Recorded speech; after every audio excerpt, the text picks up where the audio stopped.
Buongiorno, buongiorno, ben ritrovati con Focus TG. Le chiese sono il nuovo obiettivo dei ladri. Andiamo in diretta a Mestre con Filippo Fois per l'ultimo episodio di una lunga serie. A te Filippo. Sì, buongiorno direttore, buongiorno ai nostri telespettatori. È mezzogiorno, siamo in diretta spaccata. La testimonianza, diciamo, Don Natalino Bonazza, che è il nostro ospite di oggi, che stanno suonando le campane e quelle non si potevano fermare. Don Natalino Bonazza è foraneo di Mestre, una città che si sta confrontando con un fenomeno di malavita che sta interessando anche le chiese. L'ultimo caso, quello più eclatante, è quello della chiesa di Santa Rita, dove un anziano parroco è stato derubato di 1.600 euro. La situazione è molto difficile anche a Venezia, soprattutto per i truffatori, i finti sordomuti di cui abbiamo parlato sabato. Cosa sta accadendo tra Venezia e Mestre, Don Natalino? Perché la situazione sta quasi precipitando in questa maniera? Sì, io non sono in grado adesso di dare una valutazione di carattere generale, perché ogni caso, per così dire, non dico è a sé, ma andrebbe ben analizzato. È vero però che c'è una tendenza, si può dire una tendenza a qualcosa a cui non siamo abituati, cioè non è proprio il povero che non ha niente in tasca e deve mettere sui piedi un panino. Qui abbiamo degli episodi, diciamo, dove c'è una certa, oso dire, professionalità. C'è anche da avere paura. C'è da aver paura, perché in questi episodi si vede che le reazioni aggressive e violente sono esplicite, immediate, quindi è un modo nuovo di operare, per questo non siamo abituati. Voglio dire, io posso anche trovare magari la persona che è proprio a terra, magari la colgo anche in flagrante, e posso però convincerla a rivolgersi alle nostre strutture della San Vincenzo, della Caritas. Possiamo noi per primi aiutarlo, però qui non interessa avere da mangiare, un posto dove avere qualche medicinale. Qui interessano i soldi e si fa di tutto per arraffare soldi. Don Roberto Donadoni, che è il parroco di San Moisè e San Salvador, dove siamo stati, anche di San Zaccaria, dove siamo stati sabato scorso, ci ha detto: le leggi non ci aiutano, perché noi sappiamo anche chi sono quelli che arrivano in chiesa, però al massimo hanno un daspo di un giorno, poi ce li ritroviamo in chiesa. Condivido il giudizio che dà Don Roberto, e questo ci lascia, diciamo, particolarmente preoccupati, perché un po' in tutte le parrocchie abbiamo a che fare con volontari, se sono laici, il sacerdote tante volte è solo, e quindi noi siamo esposti a questi rischi di aggressione e a queste minacce di violenza, e non è facile gestire questi momenti. E quello che mi impressiona di più è che abbiamo a che fare con persone molto decise, o almeno che sembrano essere molto determinate. E non si spaventano se vengono scoperti. Esattamente, loro sanno benissimo fin dove possono spingersi, e secondo me sono anche ben informati sul fatto che fino a un certo punto non corrono rischi, noi invece li corriamo. Ecco, per chiudere, sembra una frase fatta che si diceva una volta: si dormiva con la porta aperta, però è vero che lei mi diceva che fino a qualche anno fa a Mestre lei la chiesa poteva anche lasciarla incustodita per qualche minuto, insomma. Adesso non ho, diciamo, proprio la situazione completa sotto gli occhi, però vedo che sempre più, insomma, i miei confratelli si dotano di sistemi di videosorveglianza e danno tutti gli avvisi del caso, perché chi entra lo sappia che è sotto gli occhi, diciamo, del sistema. Oppure, come sto facendo io non lascio mai le chiese incustodite, cerco di avere una persona sempre presente, diciamo anche retribuita regolarmente oppure volontaria, perché non possiamo permetterci di lasciare le chiese semplicemente aperte, anche per evitare a volte magari casi così anche di mancanza di rispetto verso le immagini sacre, eccetera. Torniamo sempre lì, però quasi in modo ossessivo ciò che conta, ciò che interessa è raffare soldi in tutti i modi, in tutte le cassettine possibili presenti. Non dico che dovremmo arrivare ad avere il bancomat in chiesa per evitare la circolazione della moneta liquida, però è pur vero che, ed è la cosa che ci preoccupa di più, è il deterioramento dei rapporti. Cioè qui c'è un'aggressività di fondo che secondo me è quello che deve preoccupare di più. Grazie a Don Natalino Bonazza, vicario foraneo di Mestre, nonché parroco di San Giuseppe, che è la chiesa che abbiamo alle nostre spalle. Siamo in Viale San Marco a Mestre. Per ora da Mestre è tutto, vi restituiamo la linea. Grazie molto a Filippo Fois, un'aggressività diffusa, diceva questo sacerdote. Ci collegheremo tra poco con Padova, dove una tredicenne a Prato della Valle è stata aggredita, picchiata selvaggiamente da una bulla. Avremo la conferenza stampa dei carabinieri, ma andiamo comunque a Padova perché episodi di violenza riguardano anche gli adulti. La solita vicenda di una donna che ha conosciuto un uomo sui social e mal gliene incolse perché quest'uomo si è rivelato un brutto, l'ha picchiata, l'ha malmenata e alla fine le ha anche incendiato l'appartamento. Vediamo il servizio della nostra redazione padovana.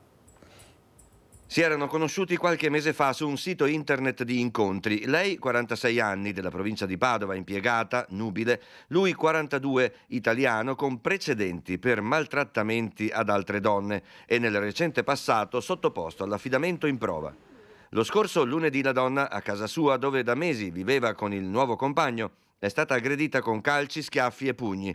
Lui le avrebbe anche stretto le mani al collo e puntato contro dei coltelli. Il giorno dopo, San Valentino, è andata a farsi curare al pronto soccorso. Prognosi 21 giorni per contusioni multiple, echimosi, ematomi e ferite da percosse. Accompagnata negli uffici della sezione fasce deboli della squadra mobile della questura, ha confidato di subire da mesi ripetute aggressioni fisiche, ingiurie e minacce, anche con l'uso di coltelli. Rassicurata dagli agenti, la donna si è decisa a denunciare il compagno. Durante la deposizione della denuncia l'uomo ha tentato più volte di contattarla con SMS e messaggi vocali con minacce di morte a lei e ai suoi familiari. Il questore ha disposto con urgenza che la donna raggiungesse un domicilio sicuro e vigilato insieme ai parenti, residenti anche loro nel Padovano. La mattina dopo, mercoledì 15 alle prime luci dell'alba, l'appartamento della donna a 2 Carrare ha preso fuoco. Dentro pare ci fosse il 42enne. Sulle cause del rogo sono in corso accertamenti. Fortunatamente la donna e i parenti erano in salvo. Subito informata l'autorità giudiziaria, domenica pomeriggio il 42enne è stato arrestato per maltrattamenti in famiglia, lesioni e minacce con l'aggravante della recidiva. Il servizio di Guido Barbato. E c'è un'altra vicenda davvero raccapricciante, disgustosa, e cioè le scritte lasciate sul muro di una chiesa a Preganziol contro una ventenne con tanto di indirizzo di casa, nome e cognome, una vicenda che ovviamente ha fatto aprire un'inchiesta e caccia la responsabile di queste scritte oscene. Vediamo il servizio della nostra redazione di Treviso. Si è accorto di questa scritta sulla parete della chiesa? Sì, ciao, buongiorno. Stamattina a passeggio con il cagnolino mi sono accorto subito e sono rimasto a dir poco allibito, perché io abito qui, vi dico, da quando sono nato, ho giocato qui nel campetto, ho giocato qui davanti, ma queste cose qua non mi sarei mai pensato lontanamente di farle, è a dir poco blasfemo. Guarda, concludo qui e veramente sono amareggiato. Provo un senso di vergogna e di indignazione sia come cittadina di Preganziol che come praticante della Chiesa. È una vergogna proprio. Uno schifo, solo questo. È assurdo mettere anche l'indirizzo, ma poi anche all'entrata della chiesa, è vergognoso. Lo sdegno della comunità di Preganziol è duplice, perché c'è una ragazza di 20 anni presa di mira in modo pesantissimo e non è la prima volta, e perché le oscenità sono state scritte anche sulla facciata della chiesa parrocchiale, tra lo stupore di chi stamattina si trovava in zona e stava per andare a messa. Un raid notturno che ha colpito pure la stazione ferroviaria, il sottopassaggio adiacente, uno scuolabus e la pavimentazione dell'area delle piscine comunali. Nel mirino una giovane del posto, nome, cognome e indirizzo scritti con lo spray e accanto epiteti pesantissimi che insinuano la sua disponibilità a svariate prestazioni sessuali. Penso che sia un insulto assolutamente, a parte per la Chiesa ma anche per la comunità, insomma. Beh, è una cosa terribile. Io penso a quella ragazza, non so quanti anni abbia, però se fosse mia figlia è una cosa terribile, veramente, un atto di violenza gratuita. Un attacco non nuovo in paese per la giovane. L'estate scorsa, infatti, volantini e manifesti diffamatori erano spuntati in diverse aree del territorio. Stesse oscenità, stesse indicazioni con nome, cognome e indirizzo. Un gesto tremendo dal movente ignoto, una persecuzione da stalker. Una denuncia era scattata già a luglio, ma senza arrivare a elementi concreti. Ora questo episodio getta una luce ancora più inquietante. Il sindaco, come tutta la comunità, si dice profondamente indignato e promette di arrivare a dare finalmente un volto e un nome al responsabile o ai responsabili. Tutti i soggetti competenti, ovvero i proprietari degli immobili, dei relativi immobili o dei pulmini appunto, provvederanno con le relative denunce. I carabinieri sono già stati allertati e domani si provvederà a ricavare tutti i materiali delle telecamere, delle numerose telecamere che ci sono nei luoghi che sono stati interessati dalla condotta, per provare ad andare a fondo a quello che è successo. La stupidità purtroppo non ha confini, per cui dobbiamo tener conto anche di quella. Spero che ripuliscano presto. Sì, anche perché ci sono le telecamere, quindi i responsabili di questa indecente vicenda vanno assicurati alla giustizia e puniti adeguatamente. Grazie alle telecamere sarà facile rintracciarli, quindi tanto vale che si costituiscano, vi conviene costituirvi e quindi magari avrete un piccolo sconto di pena. E le telecamere dovranno entrare, secondo molte opinioni, in funzione anche nelle RSA, nelle case di riposo, dove purtroppo i malati sono vittime di violenze irriferibili, violenze anche sessuali, come abbiamo raccontato per la casa di cura di San Donà di Piave. Vediamo gli sviluppi di questa vicenda. È una situazione in cui intanto va la massima solidarietà alle famiglie, ovviamente anche alla collega della conferenza dei sindaci e a tutti coloro che sono stati coinvolti. È un fatto assolutamente gravissimo sulla quale ovviamente va a incidere anche tutta quella situazione di preoccupazione che i sindaci hanno proprio per le fasce più deboli della popolazione. I fatti di San Donà di Piave, con l'inchiesta attorno alla casa di riposo degli orrori, scuotono le coscienze e interrogano gli stessi amministratori pubblici della Marca anche sull'ipotesi rilanciata dal presidente Luca Zaia di una videosorveglianza 24 ore su 24 nelle RSA. Sì, videosorveglianza nel rispetto della privacy, perché sicuramente poi ci troviamo con l'opportunità magari di avere proprio la disponibilità di dispositivi, ma che ci siano anche dei regolamenti che ci tutelino. Lo vediamo anche noi nei luoghi sensibili che abbiamo, nei quali ovviamente tutta la normativa della privacy, e quindi credo che lo Stato centrale debba anche legiferare su questo, possa permettere di visionare i filmati. E questo, dice Paola Roma, a tutela non solo degli ospiti ma degli stessi operatori, dopo anni di pandemia che hanno messo sotto stress le strutture. A tal proposito la conferenza dei sindaci ha approvato il nuovo piano di zona, che presto sarà ratificato dalla direzione generale dell'US 2 e trasmesso in regione. È un piano dove noi sindaci abbiamo chiesto, ovviamente rispetto alle nostre necessità, di avere delle ulteriori opportunità da parte dello Stato centrale sul numero di posti letto, di strutture che abbiamo già esistenti, di impegnative che si concretizzano con fondi in cui le famiglie possono pagare meno per la persona all'interno della struttura. Oltre 1000 le impegnative chieste per tutta l'ULSS, così come si chiede un aumento dei fondi trasferiti dallo Stato alle regioni per ristrutturazioni e ammodernamenti per una popolazione che invecchia, l'unica via percorribile. Vediamo un titolo della Tribuna di Treviso: violenza sessuale in treno su una 19enne, l'uomo placcato dal padre in stazione, all'arrivo la colluttazione e la fuga momentanea dell'aggressore, poi catturato dagli agenti della Polfer a Mestre. Quindi qui è intervenuto direttamente il padre di questa ragazza. Adesso andiamo subito a Treviso da Cristian Arboi, perché c'è stato un inseguimento. Sentiamo di cosa si tratta.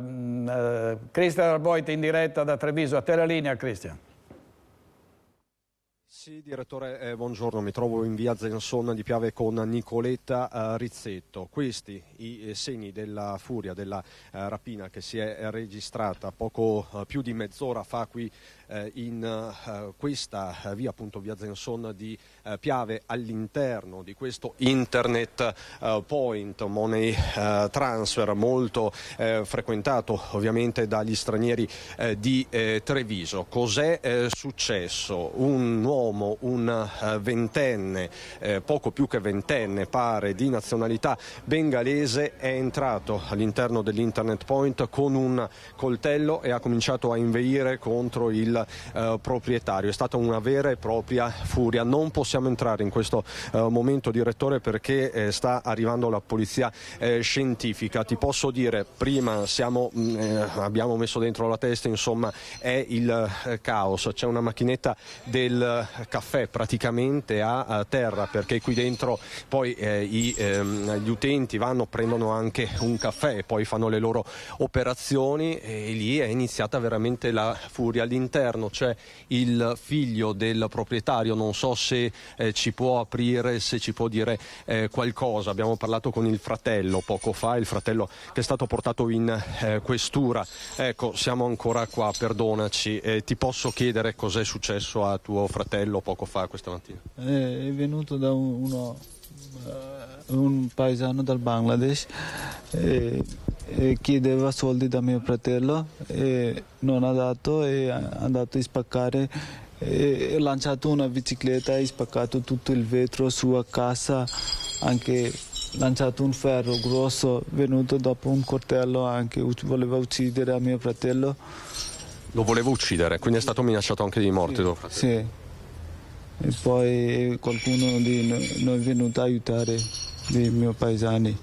E là chi è che ha lanciato l'allarme? So che ci sono stati dei passanti, anche c'era anche altra gente. Sì, può darsi qualcun altro ha lanciato l'allarme. Ecco, tuo fratello dov'è adesso? Adesso è in questura, è andato a denunciare. Ecco. Lo abbiamo sentito, direttore, poi magari manderemo anche l'intervista. Lo abbiamo sentito poco prima che entrasse e fosse portato in questura. Ecco, non so, Nicoletta, se possiamo affacciarci solo per vedere proprio la furia distruttrice di questo ragazzo. Tutto. E sua casa tutto distrutto. Se vedete... Non possiamo entrare perché stanno arrivando appunto gli uomini della polizia scientifica, ma insomma vedi bene, direttore, la gravità della situazione. Tutto questo poco prima delle 11:30 poco fuori dal centro di Treviso, in questa via collaterale del PUT. Quindi il ragazzo poi è uscito da questo Internet Point e ha cominciato a correre. C'erano anche diverse persone, adesso vedo di intercettartene qualcuno, ovviamente sono sentiti anche dagli agenti della questura. Buongiorno, salve, siamo in diretta su Rete Veneta. Ecco, cos'è successo questa mattina? Cosa avete visto? Io adesso è arrivato tagliato capellino, visto. Ecco, posso chiedere a voi cos'è successo questa un ragazzo mio paesano è venuto a rapinare quello Western Union mattina alle 10, meno 10, spaccato tutto il vetro. Poi è uscito con coltello, vuole ammassare tutti quanti qua, che vuole aiutare, questa roba. Cosa devo dire? Hai assistito quindi alla scena? Ragazzo, quello che lavora qua a Western Union era gentile, sempre onesto, lavorato. Però questo rapinatore, quello che è venuto, era fuori, secondo me, perché alle 10 di mattina tu sei venuto a rapinare. Quindi hai assistito alla scena, tu eri all'esterno, passavi di qui e hai visto questo ragazzo. Anche venuto a me a attaccare con coltello. È venuto anche da te? Sì, perché io volevo aiutare lui, far uscire fuori, dai, vieni fuori, no. Lui vuole attaccare me con vetro anche, guarda che vetro. Ti ha minacciato con questi vetri? Sì, vetri. Quindi non solo aveva il coltello, ma anche vetro, tutto quanto. Ma era alterato, aveva bevuto, era secondo te sotto l'effetto di droga? Perché era 10 minuti sta urlando, non lo so come lui è bevuto. Secondo me è bevuto, perché quando piedi camminando, quando noi tutti quanti hanno andato a attaccare lui, far fermare, lui ha cominciato a correre di là, questa parte, ha visto come piedi, come movimento, già bevuto. Questa è una zona frequentata soprattutto da bengalesi, quindi era tranquillo, un giorno tranquillo, lui sempre rispetto qua, leggio qua, veniva tutti quanti a fare spesa, lui qua un giorno tranquillo, figurato. Quindi questo ragazzo era noto, oggi, questa mattina ha fatto quello che ha fatto. Grazie. Direttore, questa è la testimonianza sostanzialmente di questo ragazzo che ha assistito alla scena, una scena inedita comunque per Treviso, almeno nel passato recente. Quindi riepilogando, vedi cos'è successo, si stanno raccogliendo letteralmente i coach, tutti gli esercenti qua della zona, una zona come vedi molto frequentata dagli stranieri, abitata dagli stranieri soprattutto di origine bengalese. Possiamo vedere proprio plasticamente la fuga di questo ragazzo. Nicoletta, non so se mi puoi seguire, il ragazzo che si è dato alla fuga armato, lo ripeto, armato, qui ovviamente è una collaterale del PUT, quindi è sbucato sul PUT, ha attraversato il PUT in un lunedì mattina di intenso traffico, è stato lanciato l'allarme, sono arrivati gli uomini della questura e lo hanno braccato. Di fatto io con Nicoletta Rizzetto stavamo andando ad una conferenza stampa in comune per la presentazione di un progetto, abbiamo visto un po' di concitazione, abbiamo visto questi agenti della questura per l'appunto a ridosso del canale e là ci siamo fermati e abbiamo assistito all'arresto di questo ragazzo che a un certo punto ha alzato le mani e lo hanno condotto ovviamente in questura. Questa sera ovviamente nel corso dei nostri telegiornali daremo una consecutio a questa mattinata di vera e propria follia. La questura ovviamente sta indagando, c'è ancora una pattuglia in attesa, lo ripeto, della scientifica. Ci sarebbe anche un video che gira, non so se possiamo, Enrico, possiamo fare due parole? Assolutamente no. Ecco, vuoi dirmi ancora qualcosa, il fratello del ragazzo ferito? Ma è mai successa una cosa del genere? È successo così, mai. Era un'ora fa, tutto a posto era entro 2 minuti ha fatto tutto. Ma voi da quanto tempo è che siete qua? Da 11 anni che stiamo qua. Mai successo una cosa? È successo così, qualcosa di genere. 11 anni che siamo qua. Ma tu hai capito il perché? Perché questo non è un volto nuovo, già frequentava il vostro negozio? Sì, lui già veniva prima. Ma c'erano conti in sospeso, qualcosa o tutto regolare? Sì, lui non era regolare, lui non ha documenti, è un clandestino. Ah, lui è clandestino? Sì, quello che so io, un clandestino. Quindi lui è un clandestino, era qui di fatto a piede libero? Sì.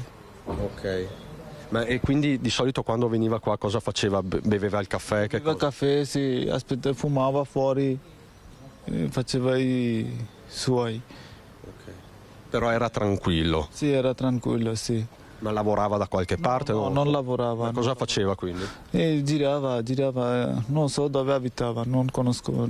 Ma tu sai come si chiamava? Ok, allora guarda direttore, come vedi la situazione è molto fluida, gli uomini della questura sono ancora qui, ovviamente se ci saranno aggiornamenti con Nicoletta Rizzetto ti richiederò la linea, buon lavoro.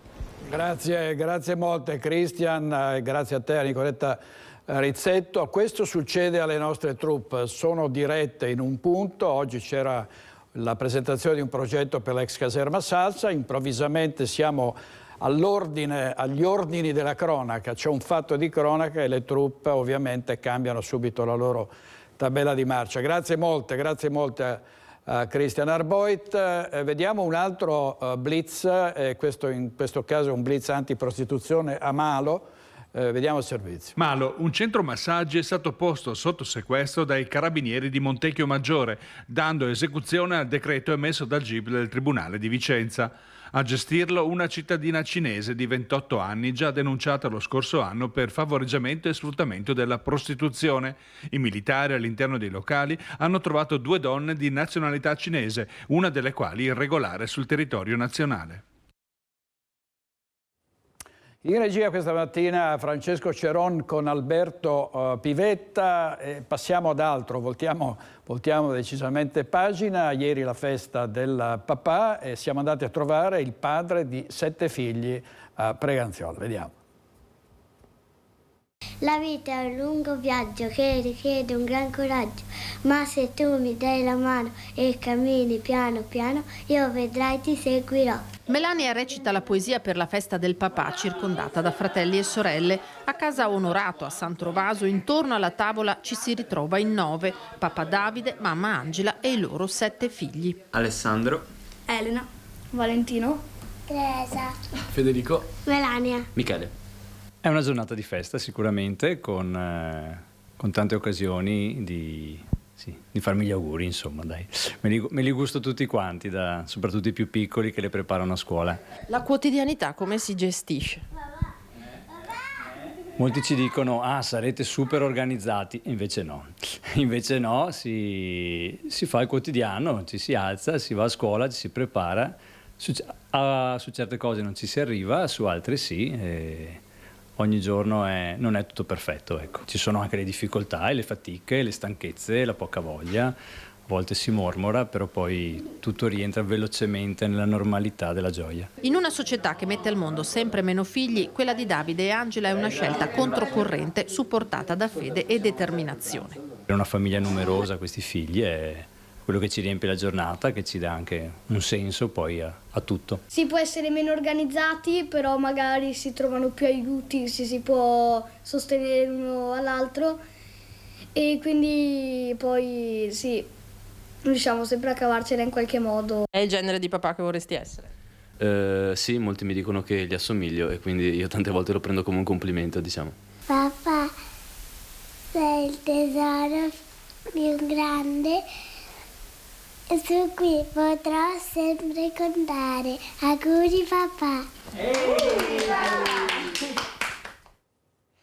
Allora, dei non facili cambiamenti che sta subendo, che sta compiendo la figura del papà, parla Adriano Bordignon, che è stato nominato presidente nazionale del Forum delle Associazioni Familiari, secondo cui non viene fatto abbastanza per consentire ai padri di star vicino ai loro figli. Si sta parlando tra l'altro di un congedo paritario. Sentiamo. La festa del papà, quando è stata ideata negli anni 60, era giorno di festa nazionale, si stava a casa da scuola e dal lavoro. Poi il papà è un po' scomparso dai radar e oggi siamo qui a festeggiare questi papà. Adriano Bordignon, da poche ore nominato presidente nazionale del Forum delle Famiglie, parla della trasformazione che questa figura genitoriale sta attraversando nel passaggio non facile dal padre autoritario del passato a quello autorevole auspicato di oggi. Però oggi abbiamo grande bisogno della figura del padre, di un padre presente, dove i figli possano saper di ritornare a casa, un padre che lancia nel mondo e che dà coraggio per affrontarlo, per essere responsabili e correre anche dei rischi per la bellezza della vita. Se le madri vengono sovraccaricate dalla società di doveri e mansioni, ai padri non viene ancora concesso appieno di seguire i propri figli. È un mondo che va al contrario, quindi se un padre chiede il permesso per stare a casa con i figli viene guardato storto. Quest'estate con la finanziaria sono stati leggermente incrementati i permessi di paternità, ma siamo ancora lontani dai target europei e un padre che sta a casa e si prende cura dei propri figli non è ancora guardato con simpatia. Nel nuovo ruolo di presidente nazionale, Bordignon sarà chiamato a rappresentare 20 forum regionali. Circa 5 milioni di italiani. Ecco, queste sono le famiglie che rappresentiamo e sono le famiglie di cui cerchiamo di portare la voce negli spazi dove si fanno delle scelte. E le sfide sono tante perché la denatalità, che è il sistema che rappresenta più evidentemente la crisi italiana, è la cartina tornasole di un malessere che vivono le famiglie da molto tempo. Ma come ha festeggiato lui oggi la festa del papà? Accompagnando i 2 figli maschi a rugby, ci racconta, e poi la figlia maggiore a basket. Tra le corse la cosa più importante è il sapere da parte dei figli che c'è una figura di papà presente, disponibile all'ascolto, ma anche disponibile a stare in silenzio o a parlare, dipende dalle giornate. Allora, stanno migliorando le condizioni di Jerry Calà, colpito da un infarto. L'altro ieri l'attore veronese stava girando un film a Napoli, è stato subito prontamente ricoverato, sottoposto a un intervento chirurgico per uno stealth e adesso sta meglio, ma è veramente molto arrabbiato con coloro che via social lo hanno attaccato essendosi vaccinato, no? Opinioni dei Novax che hanno detto ecco cosa hai subito, ecco è colpa tua, non dovevi vaccinarti, e lui che si è vaccinato come tutti i gatti dei Vicoli Miracoli con Smaila e tutti gli altri si è considerato offeso. Sentiamo cosa aveva detto sulle vaccinazioni qualche mese fa, vediamo.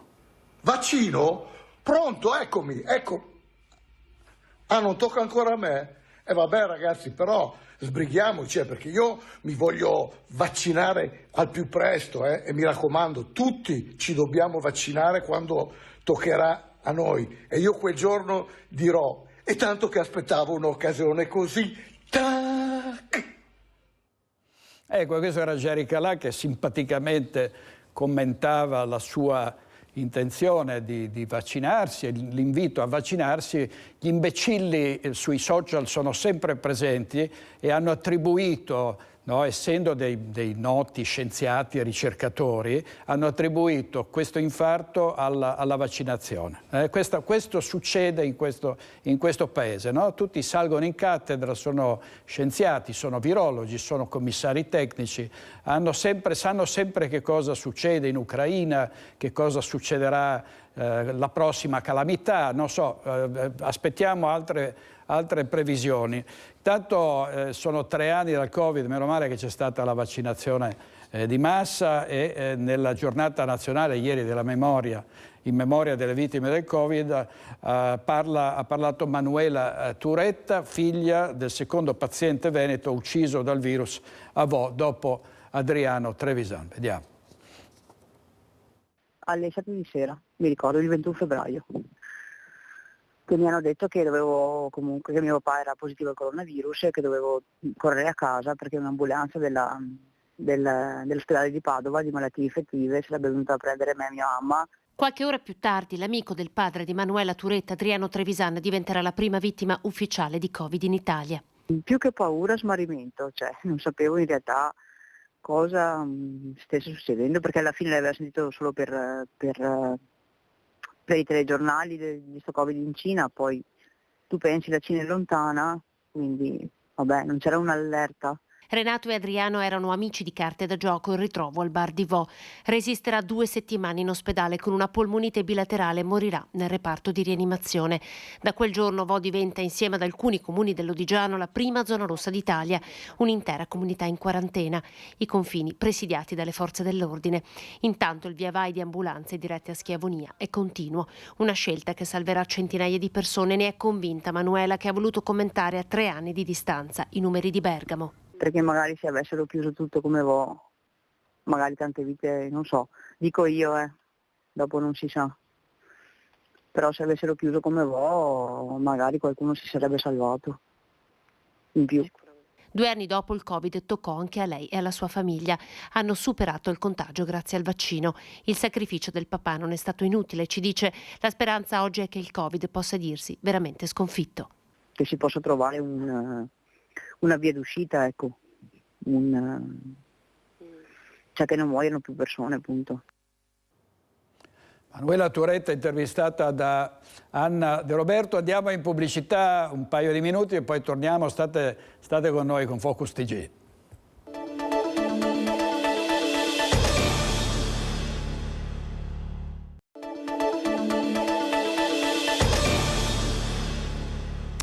Di nuovo con Focus TG. Vi dicevo che la nostra troupe, Cristian Arboit e Nicoletta Rizzetto, ha dovuto ripiegare su un fatto di cronaca. Era diretta alla presentazione di un progetto sulla caserma Salsa, una grande struttura a Treviso. C'è un progetto per recuperare tutta questa zona, per rimetterla in sesto, e è stato presentato questa mattina dal sindaco Mario Conte, dalla giunta comunale, perché si tratta di una realizzazione importante, di un intervento molto importante in questa area centrale del capoluogo della Marca. E vedete come dovrebbe diventare tutta la struttura.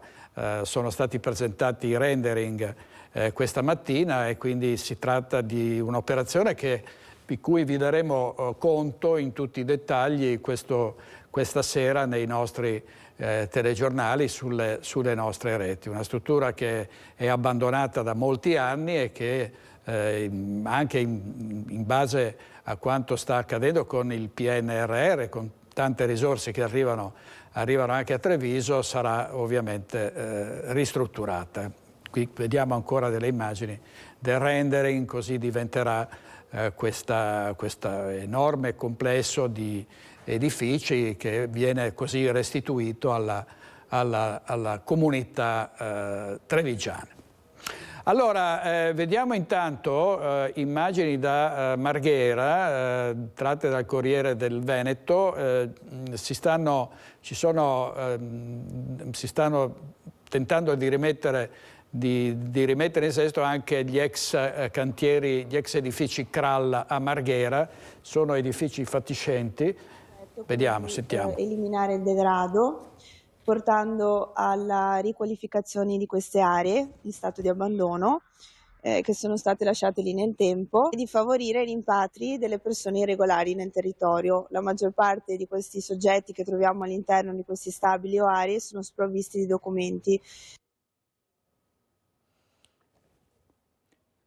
Ecco, vedete, sono immagini dagli ex edifici Krall, come diceva l'agente di polizia poco fa, sono operazioni della polizia locale per evitare che diventino alloggi fortuiti di sbandati, di migranti che non hanno un tetto sopra la loro testa, che non hanno nemmeno di che mangiare, come abbiamo visto l'aggressione a Treviso poco fa da parte di un migrante irregolare, è l'epilogo di questo degrado. È gente che non sa dove andare, trova rifugi fortuiti, per esempio in edifici come questi, e quando non ha di che cibarsi va a fare una rapina. È successo poco fa nel centro di Treviso.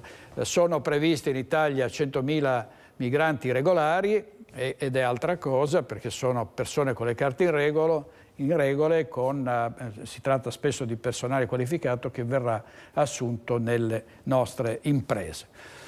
Tanto controlli finanziari, antiterrorismo della Guardia di Finanza a Thiene è stato sanzionato un money transfer che ha effettuato 235 operazioni irregolari.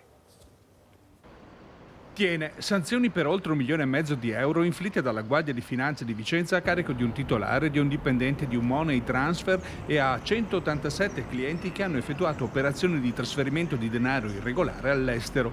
E quanto è emerso dalla recente attività di controllo in materia di prevenzione dell'utilizzo del sistema finanziario a scopo di riciclaggio dei proventi di attività criminose e di finanziamenti del terrorismo effettuato dalle Fiamme Gialle. Nel mirino dei finanzieri della tenenza di Thiene l'attività di un cittadino pakistano titolare di un'agenzia di trasferimento di denaro all'estero con 2 sedi nel nord-est, una a Merano, l'altra a Thiene. Esaminate circa 35.500 transazioni effettuate nel 2021 e nella prima metà del 2022. La Guardia di Finanza ha individuato 235 operazioni che hanno trasferito in Marocco, Pakistan, Bangladesh e India quasi 400.000 euro frazionati in più versamenti in maniera irregolare, aggirando la normativa antiterrorismo vigente. E ci sono in circolazione finti disabili, ci sono finti sordomuti, tutte persone che con la truffa cercano di ottenere dei soldi o degli aiuti. Sono stati pizzicati dai carabinieri all'esterno di un supermercato a Mestrino, nel Padovano. Si fingevano sordomuti per spillare offerte. In 3 si erano radunati davanti al supermercato a Veggiano cercando di fermare i passanti con la scusa di raccogliere fondi per un'associazione. I carabinieri di Mestrino li hanno avvicinati ed oltre ad aver appurato che sordomuti non erano affatto, hanno anche notato che l'associazione non esisteva e che nel raccogliere fondi non rilasciavano nemmeno una ricevuta. I 3 provenienti dalla Romania sono stati denunciati per truffa in concorso. Hanno 20, 30 e 39 anni. Sono in Italia senza fissa dimora. Prima di essere fermati erano riusciti a farsi consegnare 20 euro da un ragazzo. Ulteriori accertamenti hanno permesso ai militari di appurare che erano gli stessi che avevano spillato altri 50 euro ad un anziano nel parcheggio di un altro supermercato della zona. Ancora la cronaca, c'è stato un grave incidente stradale a Corezzola, 4 persone rimaste ferite. Un'auto si è ribaltata su un fianco, l'altra distrutta davanti. Il bilancio dello scontro tra 2 auto in via Pegolotte a Corezzola è di 4 feriti. Sul posto sono intervenuti i vigili del fuoco del distaccamento di Pieve di Sacco per estrarre gli automobilisti e i passeggeri delle 2 vetture affidati alle cure del SUAM 118. 2 di loro sono stati trasportati in elicottero in ospedale, mentre i feriti più lievi sono stati accompagnati in ambulanza. All'origine dello schianto la perdita di controllo della vettura da parte di uno dei conducenti. Sul posto i carabinieri per deviare il traffico e ricostruire l'esatta dinamica dell'incidente.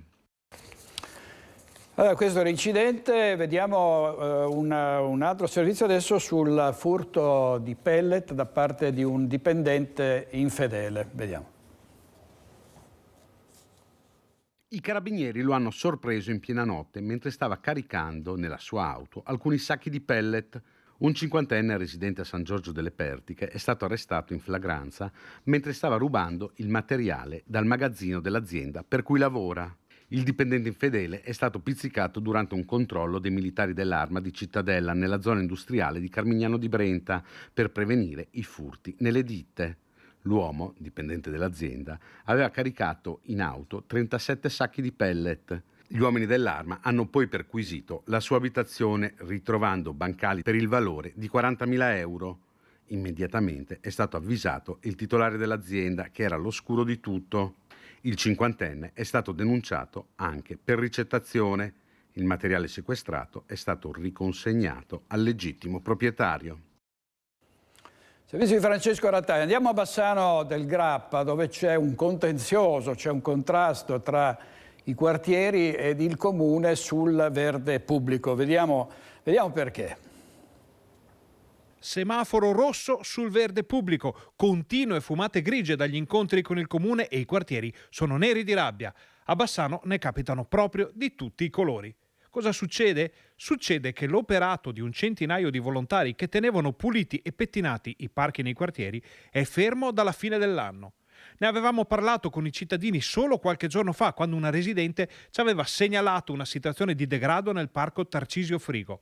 E ora la faccenda è decisamente più chiara e si è capito anche perché non vengono rinnovate le convenzioni dei quartieri con il comune. Per il 2023-25 ci sono le nuove convenzioni che però non soddisfano le richieste dei comitati di quartiere e dei volontari. Le nuove convenzioni sono state rimandate al mittente dei quartieri perché la ricaduta per i presidenti sarebbe pesantissima. Le responsabilità sarebbero in toto in carico ai presidenti, che figurerebbero come dei datori di lavoro nei confronti dei volontari che sfalciano l'erba, svuotano i cestini, fanno le potature e la pulizia dei parchi. Questa cosa qua da volontari riteniamo non sia fattibile, la responsabilità civile e penale deve rimanere in carico agli organi comunali. Non è solo un fatto di principio, si parla di un risparmio di decine, forse centinaia di migliaia di euro all'anno per il comune, che in assenza di volontari è costretto ad appaltare un'azienda il lavoro. Adesso, da quando il comune ancora 15-18 anni fa ha dato in appalto ai comitati di quartiere la gestione del verde, spende un terzo, quindi siamo nell'ordine dei 60-80 mila euro all'anno. I quartieri ribadiscono la propria disponibilità nei confronti della collettività e anche del comune. Noi siamo sempre e rimaniamo aperti assolutamente a soluzioni accettabili che ci possano solo togliere il pensiero di avere delle responsabilità che, come volontari che hanno solo voglia di dare un contributo alla propria realtà cittadina, vogliono semplicemente essere tranquilli rispetto alla propria vita familiare. Ecco cosa chiedono quindi i quartieri al municipio. È una responsabilità che, oltre ad essere civile, e per cui certo ci può essere la copertura assicurativa, è anche nel peggiore dei casi penale, e questo creerebbe dei grossi problemi sia per quanto riguarda chiaramente la nostra vita privata. E come sapete c'è un gravissimo problema di siccità, ne parliamo quasi tutti i giorni, preoccupazione anche sull'altopiano di Asiago, dove il sindaco Roberto Rigoni Stern teme che ci possano essere degli incendi sull'altopiano. Vediamo.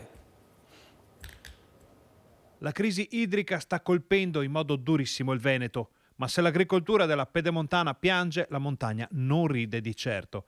Ne sanno qualcosa abitanti e turisti dell'altopiano dei 7 comuni, dove le precipitazioni piovose sono state praticamente nulle nell'ultimo periodo. Per non parlare della neve, che in questo inverno si è vista davvero poco. Il fenomeno è molto inusuale, considerando il fatto che sull'altopiano ha sempre piovuto molto e quindi avere dei periodi di siccità così prolungati ci sta preoccupando, e questo dovrà certamente imporre alla nostra gente, i molti turisti che frequentano il nostro territorio, anche di razionare l'uso dell'acqua, avere molta più prudenza, molta attenzione anche nel consumo della risorsa idrica. Il territorio dell'altopiano è infatti carsico e non trattiene l'acqua piovana, che deve essere pompata dalla pianura con un complesso e costoso sistema di tubature.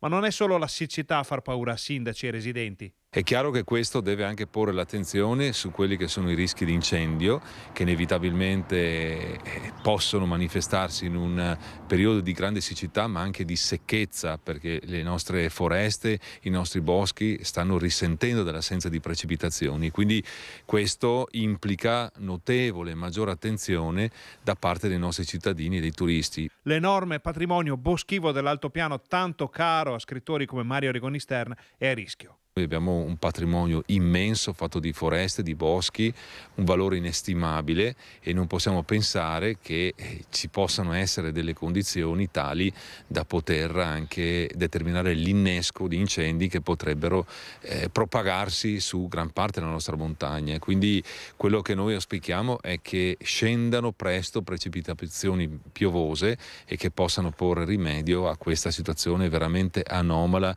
Con queste premesse è comprensibile come tutti sulla montagna vicentina rivolgano gli occhi al cielo, nella speranza di vedere nuovamente nuvole gonfie d'acqua, di sentire ancora il rumore del temporale e il suono della pioggia che batte sugli alberi e sul mare di verde dell'altopiano. Servizio Ferdinando Garavello, e restiamo sull'altopiano perché se l'è vista brutta un ciclista, Andrea Pasqualon, un ciclista professionista, durante un allenamento. Vediamo perché. Ho rischiato di ammazzarmi anche oggi. Duro sfogo del ciclista professionista altopianese Andrea Pasqualon, che durante un allenamento in montagna se l'è vista davvero brutta e ha voluto raccontare la disavventura sui social. Ero a 70 all'ora in leggera discesa e questo tipo mi passa, mi chiude contro il guardrail in una curva dalla strada che va da Gaglio verso la Campanella, quindi verso Foggia, e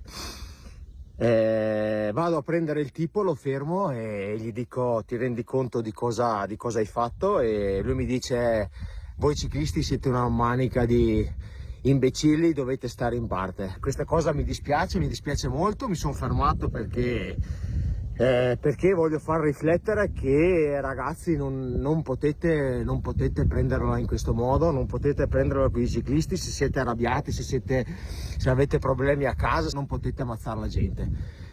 Sono rimasto in piedi perché sono un ciclista professionista, so andare in bicicletta, però questa cosa qua non va bene. Sulla questione interviene anche il sindaco di Gallio. Io porto anche le mie scuse qualora l'automobilista fosse un gallese o comunque una persona di riferimento di conoscenza. Lo vedrò nei prossimi giorni proprio a Gallio per scambiare due parole con lui su questo fatto, per cercare di risalire anche all'autore di questo gesto da condannare. Gallio e l'altopiano restano una meta ambita e molto frequentata dai ciclisti, che noi appunto accogliamo sempre a braccia aperte. E i comuni hanno anche tanti problemi, ne parliamo ogni sera. Focus, il caro bollette, davvero i sindaci sono eroici perché con pochi soldi riescono a fare dei miracoli.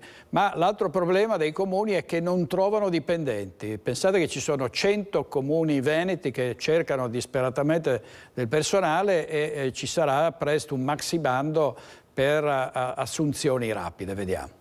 Le nuove strade intraprese dalle amministrazioni locali per reclutare dipendenti pubblici si moltiplicano. Da Marostica a Costa Bissara, da Cerea a Romano Dezzelino fino a Pianezze, Agna, Villanova Marchesana, sono un centinaio i comuni veneti che sfrutteranno il concorso 2023 della ASMEL, l'Associazione per la sussidiarietà e la modernizzazione degli enti locali.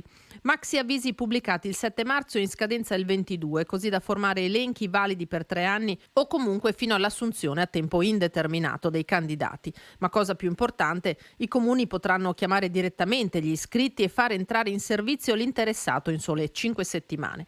Un'iniziativa del tutto simile a quella intrapresa nelle settimane scorse dalla provincia di Treviso, che procederà a selezioni uniche dalle quali i comuni potranno poi attingere. E va da sé che operazioni di questo genere si moltiplicheranno vista la vera e propria emergenza che si profila nei municipi. Dobbiamo veramente risolvere il problema della carenza di personale e del fatto che le persone non si presentano più ai concorsi pubblici. Un'opportunità sia per gli enti locali che per i dipendenti poter procedere ad assunzioni semplificate, vista la carenza di candidati che si presentano ai concorsi, sempre meno numerosi, sempre più impreparati. Il problema, dice Cendron, sta anche nella capacità comunicativa di attrarre nuove leve. Ci sono queste opportunità di lavoro ed è un lavoro sicuro di un certo tipo, quindi dobbiamo lavorare anche su questo, sulla comunicazione di quanto sia anche bello e soddisfacente lavorare in un ente locale come ad esempio un comune.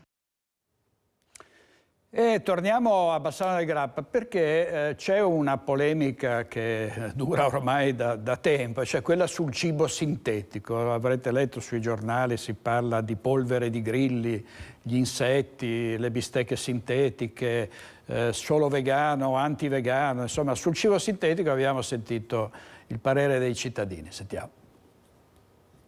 Cibo sintetico.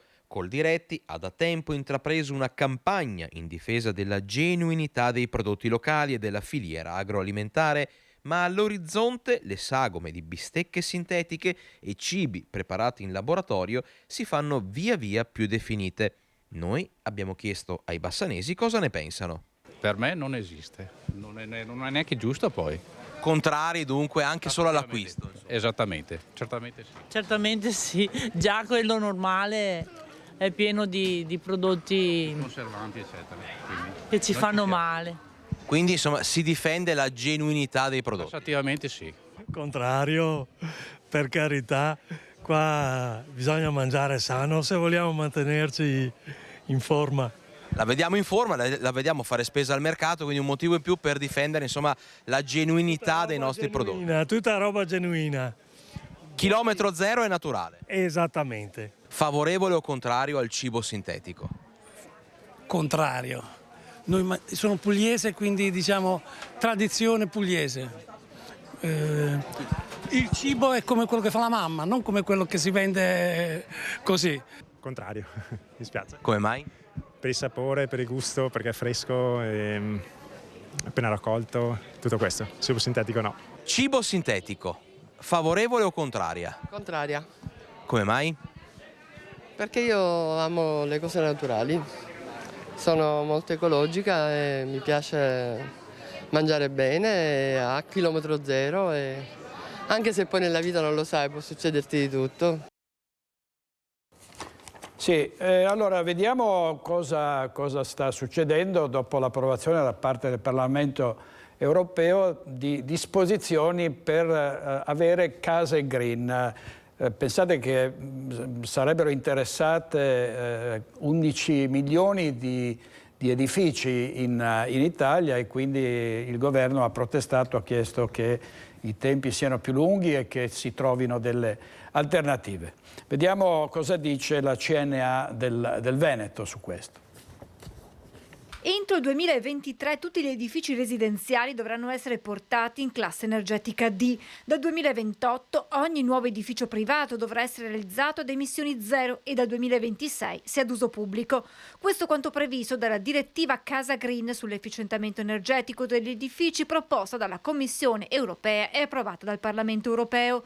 Una transizione necessaria per CNA Veneto perché va verso il progresso e l'evoluzione necessari, ma per attuarla, secondo l'associazione degli degli artigiani è necessario declinare il provvedimento nella realtà italiana. Noi riteniamo che questa direttiva, che è comunque importante perché punta alla riqualificazione energetica dei fabbricati, debba essere applicata in Italia secondo le caratteristiche del patrimonio edilizio italiano e considerando che la proprietà è quasi totalmente privata. Sono soprattutto le tempistiche previste nella direttiva a preoccupare CNA. Almeno un ventennio è necessario affinché questi interventi possano trovare attuazione. Ci dovrà essere attenzione al livello di efficienza energetica dei fabbricati esistenti, alle caratteristiche dei proprietari, al livello di reddito, di modo che non si creino quelle distorsioni che si sono realizzate con l'applicazione del superbonus in maniera estesa, senza controlli, senza verifiche.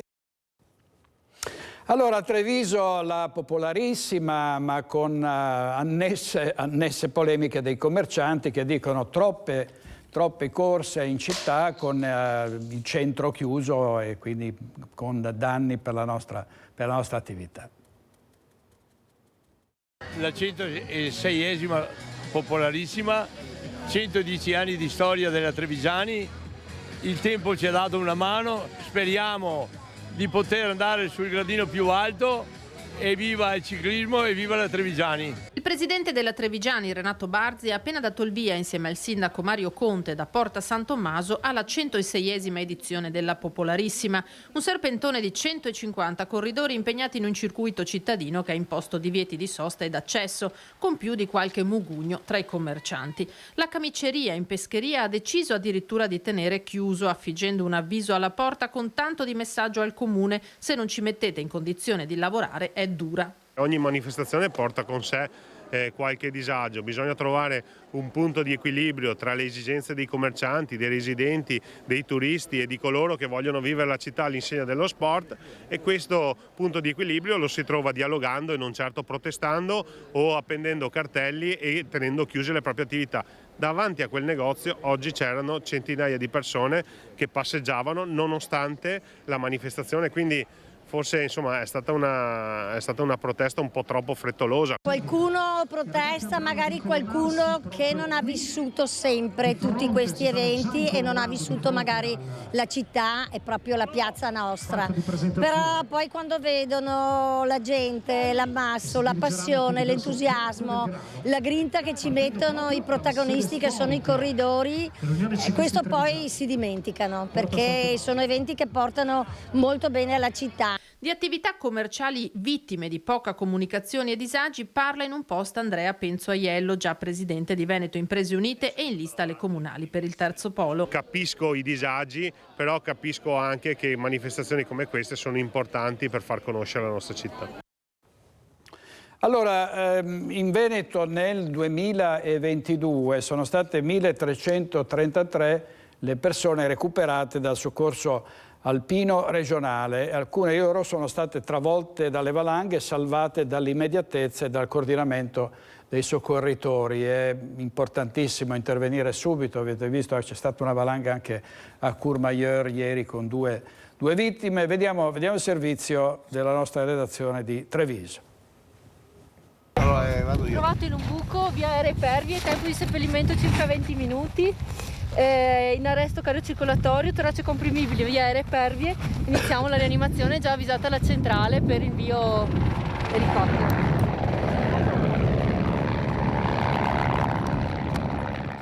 Immagini di una esercitazione di recupero persone travolte da valanga. Una pratica importantissima per poter dare il massimo in tempi brevissimi. In questo momento ci troviamo sotto la cima del Cornor e abbiamo simulato questa valanga su questo vallone.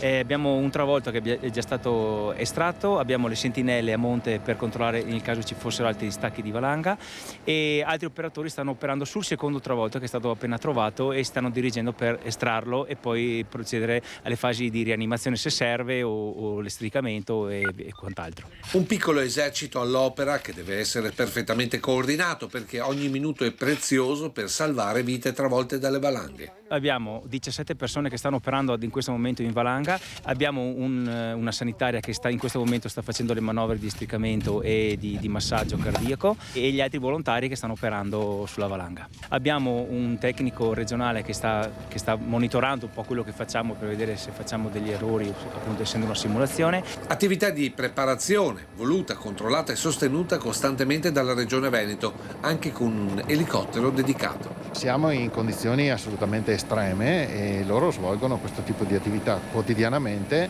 utilizzando l'elicottero, macchina particolarmente delicata nel rapporto appunto che bisogna tenere con essa, e quindi direi che sono iniziative fondamentali, importantissime. La Regione investe molto, ma d'altro canto non c'è alternativa. Ricordo il soccorso alpino del Veneto è considerato uno dei migliori d'Italia.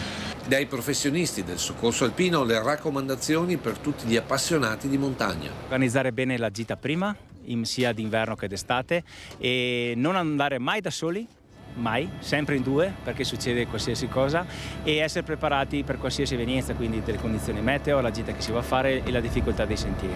Noi cercheremo di osservare queste regole, ma loro affronteranno sempre gli addestramenti duri, impegnativi e in condizioni estreme per continuare a salvare la vita a chi va in montagna. Quando portate a casa qualcuno vivo, che soddisfazione c'è? Tantissima soddisfazione, emozione anche a parlarne, perché siamo ricordati da tutti come i loro angeli custodi, i loro angeli salvatori. Noi sembra una soddisfazione perché ci alleniamo tutto l'anno volontariamente per chi accada questo. E purtroppo c'è chi va a sciare in zone pericolose anche con l'allarme valanghe livello 3, quindi veramente si rischia la vita. Torniamo a Treviso, in diretta da Cristian Arboi, dove c'è stata una rapina vicino allo stadio di Treviso. Cristian, a te la linea, intanto vedremo le immagini in diretta della rapina. Assolutamente, sono immagini di un collega che passava di qui stamattina, poco prima delle 11:30, che ha avuto la prontezza di filmare. Poco dopo, come sai, siamo arrivati io e Nicoletta Rizzetto, che eravamo diretti a Casugana per la presentazione di un nuovo progetto del comune, ma la cronaca come sempre incombe. Stiamo parlando con un po' di residenti per capire com'è la situazione qui in via Zenzon di Piave. Qui con me c'è un residente illustre che è l'avvocato penalista Alessandro Canal. Senta, avvocato, com'è la situazione qui in via Zenzon? La situazione è una situazione di per sé tranquilla, anche grazie all'ordinanza del sindaco. I proprietari dei negozi sono persone per bene, il problema è il pubblico. Sono i clienti che spesso si fermano, bivaccano, stanno lì, parlano tra di loro, bevono e quindi non c'è un controllo vero e proprio. La notte, grazie all'ordinanza del sindaco, questa è una zona molto tranquilla. Di giorno purtroppo ci sono ancora questi soggetti che girano allo sbando, diciamo così. Poi tra l'altro poco fa, direttore, ti ricordo, pare che questo autore, questo rapinatore sia un clandestino, fosse un clandestino, quindi, ma lo capiremo nelle prossime ore dalla questura, però appunto hai sentito le parole del fratello del proprietario aggredito questa mattina. Più che una questione di sicurezza, quindi quasi di decoro, le dice, avvocato. Allora, la sicurezza grazie all'ordinanza è notevolmente migliorata. Da un punto di vista del decoro, questa è una zona dove purtroppo ci sono molti stranieri che non hanno abitudine a parcheggiare, basta vedere le macchine come vengono parcheggiate, non c'è un minimo di attenzione e di rispetto verso gli altri, e questo è quotidiano purtroppo, in particolar modo nel weekend, il sabato mattina, la domenica mattina. C'è sempre molta gente che bivacca, a volte bevendo, a volte non bevendo. Questo io non ho visto materialmente solo 2 soggetti bere, però purtroppo è una situazione che si sviluppa quotidianamente. Senta, avvocato, la stupisce questo fatto di cronaca da avvocato, da penalista, la stupisce? Mi stupisce per la zona, nel senso che qui la sera la polizia passa la polizia stradale, quindi comunque c'è un controllo maggiore rispetto a altre zone. Mi stupisce meno per quello che si sta verificando in tutta la nostra città, quindi una microcriminalità che è esplosa. una microcriminalità quindi diffusa che si sente e si vede anche nelle aule di tribunale? Purtroppo sì, ci sono molti ragazzi giovani che non hanno alcuno scopo nella vita e che quindi probabilmente pensano di diventare importanti compiendo certi gesti. Quindi, quando si parla di baby gang, disagio giovanile e così via, non parliamo di fenomeni astratti ma poi di fatti, di situazioni che entrano anche nelle aule di giustizia. Sì, parliamo di realtà che si sta sviluppando nella nostra comunità in maniera molto molto forte. Grazie avvocato, molto preciso. Ecco, direttore, ti faccio solo vedere che cosa sta accadendo con Nicoletta Rizzetto all'interno del negozio, appunto teatro della rapina di questa mattina. Si stanno raccogliendo letteralmente i cocci, possiamo entrare solo 10 secondi. Il nucleo della scientifica ha fatto i rilievi che doveva fare, possiamo entrare, si sta... Ecco, questa è la bicicletta quindi che ha lanciato? Sì, questa bicicletta era lanciata dentro e questi sedie, guardi, e anche questo ferro qua ha lanciato dentro per spaccare e per uccidere mio fratello, aveva con coltello, ha lanciato questi ferri qua. Quindi sia la bicicletta, sia il paletto, sia i catenacci? Sì. Insomma, quindi è quasi un miracolo che tuo fratello non si sia fatto nulla? Non ho ancora sentito, non risponde. Ecco, non risponde perché in questura la macchinetta del caffè è stata ritirata su, quindi insomma state un po' ripristinando la situazione. Grazie davvero. Direttore, con Nicoletta Rizzetto ti restituisco la linea. Grazie molte Cristian. Follia in città è un titolo appropriato per questo episodio, un locale devastato, quest'uomo che è fuggito con un coltello. Abbiamo fatto vedere anche le immagini della cattura. Vi presento gli ospiti della parte sull'approfondimento e parleremo ancora di violenza. Ringrazio molto il consigliere regionale Luciano Sandonà della Lega. Buongiorno Sandonà. Buongiorno editore, grazie dell'invito. Grazie, bentornato. Grazie anche a Pietro Bean, in Consiglio Comunale a Padova per il Partito Democratico. Buongiorno Bean. Buongiorno direttore, grazie per l'invito. Grazie molte. Allora parleremo di violenza, in particolare di violenza giovanile. Un altro episodio di bullismo grave a Padova, in Prato della Valle, una ragazza di 13 anni aggredita e picchiata da una coetanea. Vediamo in diretta, sentiamo i particolari della conferenza stampa dei Carabinieri. Abbiamo in linea Guido Barbato. A te Guido. Buongiorno direttore, buongiorno a tutti. Sì, i carabinieri del comando provinciale sono al lavoro dopo che è stata presentata una denuncia presso la stazione di Prato della Valle, appunto, come dicevi tu, una denuncia per lesioni ai danni di una ragazzina di 13 anni, per lesioni che le sono arrivate sabato pomeriggio durante anche il mercato settimanale e a detta di molti anche sotto l'inerzia di moltissime persone che non hanno fatto niente per dividere le due ragazze da questa colluttazione. Allora, quella che ha picchiato avrebbe invece 14 anni, sarebbe un po' più grande, si sarebbe fatta aiutare da due quindicenni. Allora, i fatti sono appunto accaduti verso le 18 di sabato. Le conseguenze sono state che la tredicenne è finita al pronto soccorso con lesioni guaribili in 7 giorni e ovviamente con un grande stato di prostrazione. La cosa ha spinto ovviamente i suoi genitori a presentare una denuncia. I carabinieri stanno cercando di identificare chi sarebbero appunto gli autori di questo pestaggio, scaturito a quanto sembra da una banalissima forse parola di troppo. Questo è davvero un altro sintomo, come quello che avete narrato poco fa, insomma, dalla Marca, un altro sintomo di nervi spesso troppo scoperti, magari anche per molto poco. E proprio da una banale discussione è nato questo fatto. Sarebbe anche poi venuto fuori, ma non ne abbiamo avuto conferma dai carabinieri, che la picchiatrice avrebbe fatto sapere poi nella giornata di domenica alla vittima, alla ferita, che se avesse sporto denuncia avrebbe mandato qualcuno a fargliela pagare.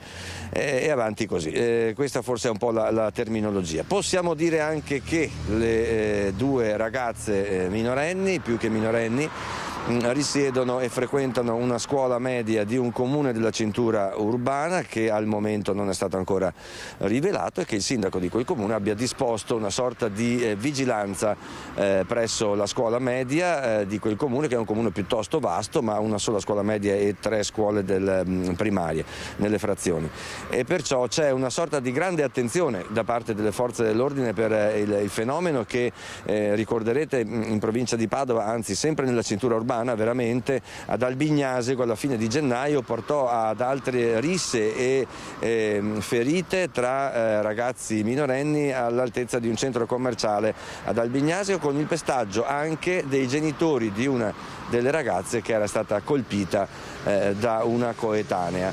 Ecco, la situazione quindi è piuttosto tesa, ci attendiamo di sapere, di avere presto l'identificazione di questi giovanissimi, perché la magistratura è pronta a prendere provvedimenti o in campo di servizi sociali, oppure vedremo, sarà il giudice poi a stabilire che cosa fare a questo terzetto, se speriamo non sia oltre il terzetto. Al momento abbiamo ricevuto queste informazioni, una femmina di 14 anni e 2 maschi di 15, che quindi si sarebbero resi protagonisti così negativi nei confronti e anche violenti nei confronti di una tredicenne. Aspettiamo novità, come aspettiamo anche qualche notizia, o perlomeno si è conclusa, come forse ne avete già parlato nel corso della trasmissione, anche questa vicenda veramente così pesante in un rapporto tra uomo e donna di 46 anni lei, 42 anni lui, la vicenda di questa denuncia che finalmente dopo mesi di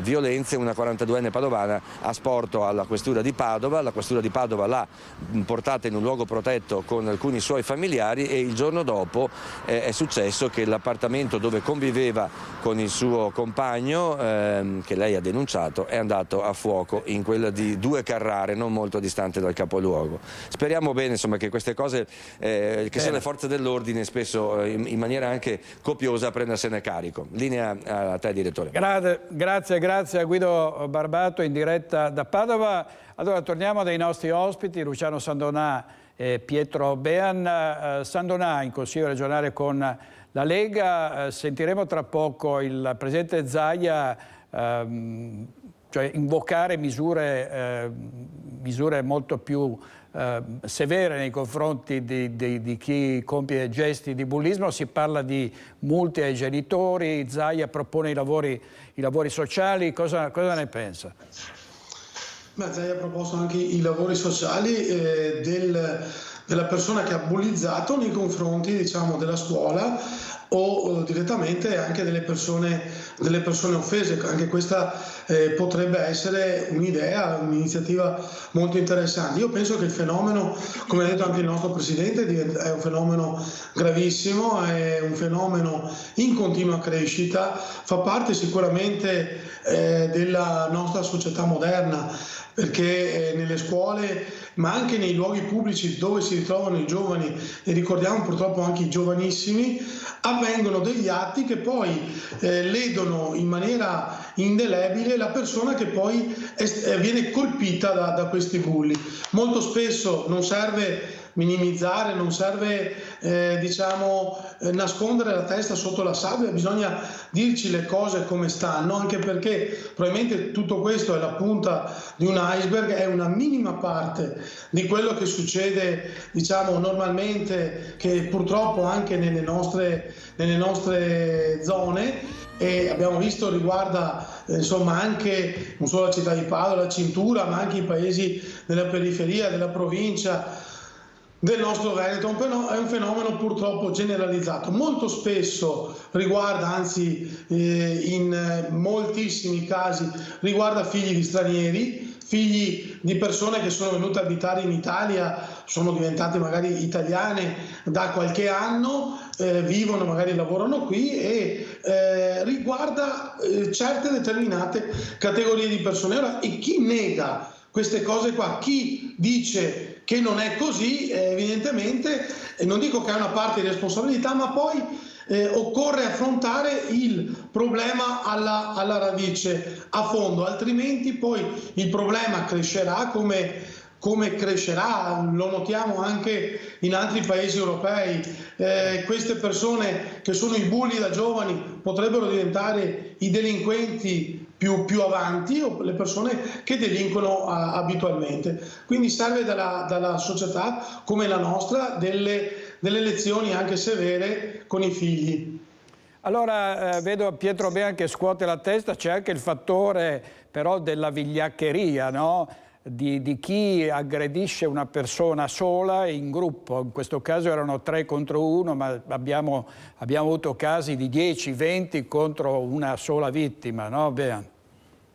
Beh, purtroppo quando accade è perché per l'appunto c'è questo impeto del branco terrificante con cui si cerca di punire o colpire la persona indesiderata. Faccio notare però, contrariamente a quanto ha detto il consigliere, che intanto non bisogna stigmatizzare i giovani per questi casi di violenza, perché viviamo in una società dove la violenza come risposta ai problemi relazionali sta dilagando, lo vediamo con l'aumento dei femminicidi, lo vediamo con tantissimi casi comunque di difficoltà sociale che sfociano poi in alterecchi particolarmente burrascosi, e quindi in realtà i giovani sono semplicemente coinvolti in questo clima molto difficile post pandemico, possiamo dircelo, e condizionati chiaramente dalla situazione particolarmente difficile che hanno vissuto durante la pandemia, con la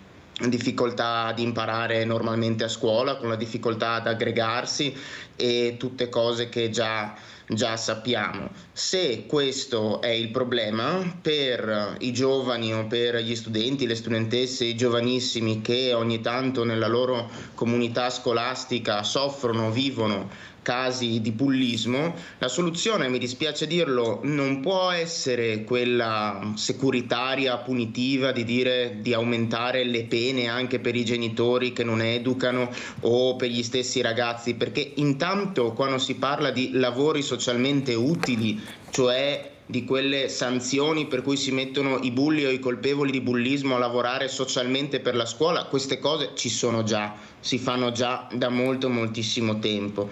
Colpevolizzare le famiglie fino a un certo punto, perché la situazione è molto difficile. Quello che serve non è sempre costruire una retorica della punizione, ma educare. Quello di cui noi abbiamo bisogno in questo momento sono intanto un'assistenza psicologica di base nelle scuole maggiormente radicata, e su questo la Regione dovrebbe investire ancora di più di quello che ha fatto. Noi avremo bisogno di uno psicologo di base per ogni istituto che stia vicino alle persone, ai ragazzi e alle ragazze che sono stati bullizzati o bullizzate, ma che aiuti anche chi bullizza a comprendere quanto sia sbagliato, con un percorso non per forza di terapia, ma di comprensione anche di se stessi, con un po' di psicologia della comunità. Questo è assolutamente fondamentale. Se noi non facciamo questo non saremo mai in grado di prevenire quello che purtroppo sta succedendo, fermo restando che questi episodi di violenza non caratterizzano solo i giovani, ma stanno innervando un po' tutti i nostri rapporti sociali e sono incrementati notevolmente da dopo la pandemia. E quindi la soluzione è assolutamente questa: educazione, scuola, psicologia di base, aiuto, perché è da che mondo è mondo che si sa che inasprendo le pene di qualsiasi tipo, di qualsiasi entità, non si riesce a produrre alcun tipo di cambiamento nella società. È il limite del diritto penale, del diritto sanzionatorio, direttore. Concludo, ce lo diciamo da tempo, vediamo sempre casi di difficoltà, violenza, vediamo che alzare le pene non serve a niente. Bisogna lavorare nel sociale, bisogna assistere, aiutare ed educare. Questa è la ricetta giusta. Grazie Bean. Sentiamo cosa ha detto poco fa ai nostri microfoni sul bullismo il governatore del Veneto Luca Zaia. Sentiamo. Bisogna agire e non va trascurato, perché sono gli adulti del futuro, sono la nuova generazione sulla quale noi dobbiamo investire. Le famiglie devono sapere che l'educazione deve essere in capo a loro, non è che possiamo sempre dire che ogni roba che succede è colpa del pubblico o delle istituzioni, sento dei discorsi che non stanno in cielo né in terra. Dall'altro noi come istituzione dobbiamo agevolare le famiglie affinché il percorso sia corretto. Stiamo parlando di minorenni, E io direi che l'inasprimento della pena non deve essere una pena da carcere, ma deve essere la pena del contrappasso dantesco. E quindi hai fatto atti di bullismo rispetto ad alcuni temi sociali, evito di star qui a dirli, visto che ho avuto anche contatti con delle mamme, bene, andrai a fare volontariato in una casa di riposo, andrai a fare volontariato in un centro per disabili, andrai a fare volontariato dove ci sono le donne che hanno subito violenza, che hanno bisogno di aiuto. Così si fa. Se è necessario mettere a mano anche le leggi? Ma sì, una legge che imponga non la carcerazione, non pene che poi sappiamo come va a finire, ma diciamo una pena immediata che è quella del contrappasso, cioè il volontariato. E se non capisci ti porto a vedere in terapia intensiva i tuoi coetanei come stanno, perché magari poveri hanno avuto qualche malattia o qualche guaio nella vita e non possono avere la libertà che hai te. Quindi la tua libertà utilizzala in maniera pulita, educata, perché altri soffrono perché non hanno la tua libertà.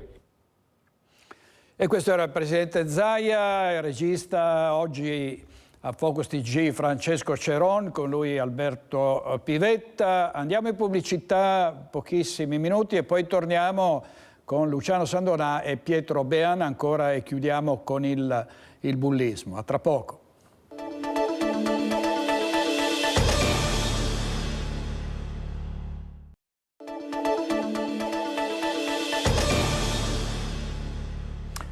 Eccoci di nuovo in diretta, ultimissima parte di Focus TG, vediamo un titolo, uno dei tanti: il figlio fa il bullo, i genitori prendono la multa, sanzione fino a 300 euro, accade in provincia di Ferrara, uno dei tanti titoli sulle sanzioni ai genitori, Zaia propone il volontariato, i lavori socialmente utili. Abbiamo tempo per le ultime considerazioni di Luciano Sandonà e di Pietro Bean. Sandonà.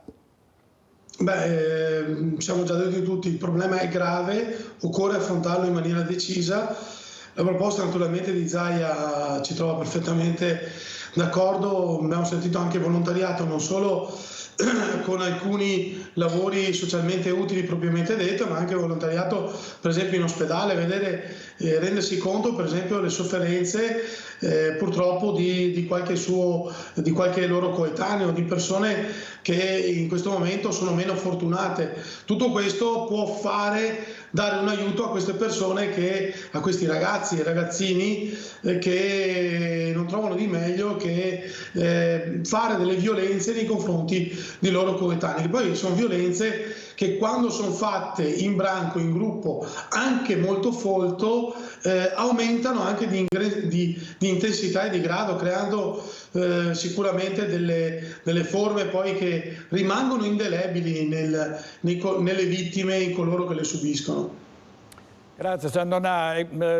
Riporto un caso particolarmente grave di violenze non soltanto fisiche ma psicologiche in questo caso. Pietro Bean, che abbiamo dato anche oggi nei nostri TG, a Preganziol scritte oscene sui muri di una chiesa con frasi ripetibili nei confronti di una ventenne, di cui addirittura viene dato in queste scritte anche l'indirizzo di casa, cioè il numero di telefono.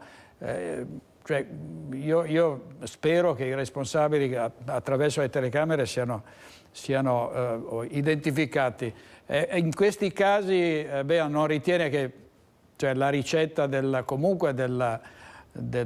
punizione con lavori socialmente utili o volontariato possa essere utile, perché non è che la possano fare franca, no?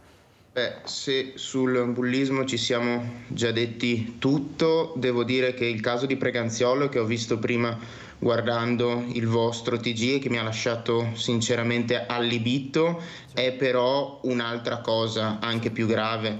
Qua parliamo, secondo me, praticamente della fattispecie di stalking. C'era anche un precedente, la ragazza, la vittima, a cui va tutta la nostra solidarietà, ha 20 anni, probabilmente anche il suo aguzzino sarà maggiorenne e di conseguenza è chiaro che qui invece non si possono utilizzare le stesse ricette di intervento che si utilizzano per il bullismo, perché parliamo di persone maggiorenni, parliamo di un'aggressione, di una violenza di genere pesantissima e in questo caso sicuramente c'è una fattispecie penale che emergerà. Però anche qui ci sono tutti i limiti del diritto e della legge penale, perché molto spesso quando le donne sono vittime, giovani o anziane che siano, di violenze, atti persecutori, prima che cominci un processo e prima che la persona, il loro aguzzino, sia condannato o comunque messo nelle condizioni di non nuocere,